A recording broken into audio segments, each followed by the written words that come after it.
Salut! Voi prezenta aici rezolvarea cubului de 2 pe 2 pe 2, metodă de rezolvare pe care o găsiți și pe speedcubing.ro. În primul rând trebuie să știți notațiile pe care le găsiți tot aici și pe scurt ce trebuie să știți pentru acest cub sunt notațiile de bază. F, rotiți fața cubului odată în sensul acelor de ceasornic, F' în sens invers acelor de ceasornic. La fel și pentru celelalte fețe. U înseamnă rotirea stratului de sus odată în sensul acelor de ceasornic. U' în sens invers acelor de ceasornic. Metoda constă în 3 pași. O să îi prezint pe scurt rezolvarea primului strat.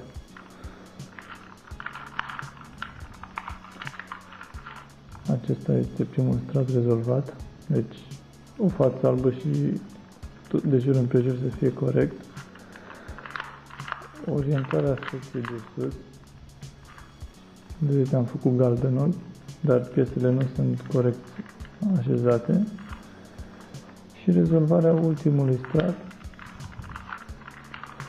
prin permutarea pieselor. Încep să rezolv ca în descrierea făcută pe site, cu fața albă în jos. Deci, neavând centru fix, putem să întoarcem cubul cum vrem în momentul ăsta. Căutăm piesa alb cu roșu cu verde și o găsim aici. O așezăm ca în figură și aplicăm algoritmul corespunzător. Ne aflăm în cazul A. F', U', F. Ce s-a întâmplat a fost că piesa care se afla aici cu albul îndreptat în față a ajuns aici, deci deasupra locului în care intră. Următorul lucru ce trebuie să facem. Știm că aici va fi fața albă. Lângă piesa ce conține alb aici, ce urmează? Urmează să fie o piesă care conține alb și verde. Piesa care conține alb și verde, ne uităm pe cub, o vedem că este aici, în sus, spate. Rotim stratul de sus până ajunge deasupra locului în care trebuie să intre. Vedem locul, situația în care ne aflăm aici, B, și aplicăm algoritmul corespunzător. R, U, R'. Și am adus-o lângă primul colț. Lângă colțul ăsta ce trebuie să vină? Un colț care conține alb și portocaliu. Și colțul alb și portocaliu întâmplător este chiar aici. Dar este rotit prost. Ce trebuie să facem este să îl scoatem de aici. Așa. Îl aducem deasupra locului unde trebuie să intre. Și aplicăm algoritmul în care ne aflăm. Cazul B din nou. R, U, R'. Aici mai este o singură posibilitate. Căutăm pe cub colțul care conține alb, îl găsim aici, îl rotim deasupra unde trebuie să intre și aplicăm algoritmul C.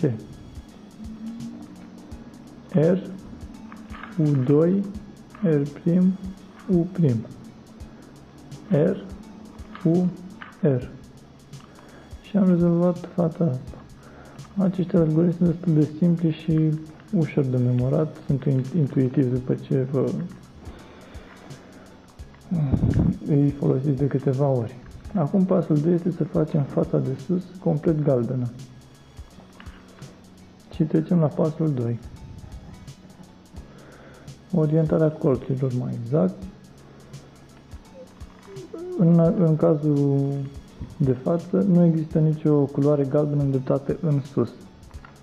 Deci în sus. Așa că putem să aplicăm algoritmii pentru orice colț. Acum nu ne vom mai ghida după colțul acesta care este în față, sus, dreapta, și ne vom ghida după cel din spate. Vedem unde este îndreptat galbenul. Galbenul pentru colțul ăsta este în dreapta. Ne aflăm în primul caz. Aplicăm algoritmul de aici. R, D, R, D', R, D, R', D'. vedem că colțul galben s-a îndreptat în sus, iar fața de jos albă s-a stricat, aparent. Dar e totul ok, pentru că va reveni la loc după ce aplicăm din nou algoritmul. Deci ideea este să nu mișcăm cubul, ținem cubul tot așa, rotim fața de sus cum vrem, asta nu avem libertate la ea, și aducem în poziția asta încă un colț. Și să zicem că l-am adus pe colțul acesta. Acum galbenul vedem că e îndreptat în spate, nu e în dreapta. Deci aplicăm algoritmul B, acesta, unde aici galbenul se vede pentru că e îndreptat în spate. Și aplicăm D, R, D', R', D, R, D', R'. Vedem că fața albă și-a revenit la loc, iar cele două colțuri pentru care am aplicat algoritmii s-au rezolvat și ele. Acum, ce mai urmează? Să rezolvăm și pe celelalte două. Asta e lista U, e liber la rotații. Aducem un colț în locul acesta. Vedem iar că galbenul este îndreptat în spate. Dacă e îndreptat în spate, aplicăm algoritmul 2. D, R, D', R', D, R, D', R'. Ținem cubul la fel, rotim statul de sus până aducem colțul respectiv care a mai rămas de rezolvat aici și aplicăm algoritmul corespunzător. Acum galbenul este în dreapta și aplicăm algoritmul ăsta. R, D, R', D', R, D, R', D'. Întâmplător, acum cubul a fost și rezolvat, dar voiam să cai un pic, pentru că este un caz norocos. Da. Deci, după ce am aplicat pasul 2, așa ar trebui să arate cubul. Era direct rezolvat, a fost o întâmplare. Trecem la pasul 3. Acum mai rămâne de permutat colțurile de sus. Deci să le aranjăm corect. Ce facem în această situație?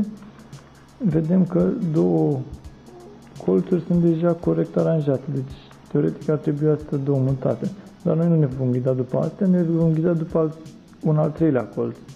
Deci poziționăm un colț corect, cum ar fi ăsta, iar celelalte două le lăsăm nerezolvate. Nu contează unde sunt. Deci unul să fie corect, restul 3 greșit. Vedem ce trebuie să se întâmple din poziția asta. Colțul care conține roșu și verde trebuie să ajungă aici, deasupra colțului cu roșu și verde. Deci aici, colțul cu roșu și albastru trebuie să ajungă aici, deasupra roșu și albastru, și ăsta aici. Deci aceasta e rotația. În acest caz, ne aflăm în cazul în care răsplătim în sensul acelor de ceasornic și va trebui să aplicăm acest algoritm de 2 ori. Există un algoritm direct și pentru a le roti în sensul acelor de ceasornic, dar am zis să pun numai unul singur, că e mai simplu de reținut. Și aplicăm următorul algoritm. Deci, un colț corect aici, aplicăm asta. R2, D2, R, F, R', D2, R, F', R. Ce s-a întâmplat? Am rotit colțurile astea în sensul acesta. Acum vedem că am ajuns exact în cazul de aici, în care colțul acesta trebuie să ajungă aici, ăsta aici, ăsta aici. Deci, în sens invers a celor de ceasornic acum. Și mai aplicăm exact același algoritm încă o dată. R2, B2, R, F, R', B2, R, F', R. Și cubul este rezolvat. Mulțumesc că v-ați uitat, vă aștept pe site, pe forum și cu următorul tutorial pentru cubul de 3x3x3 Rubik.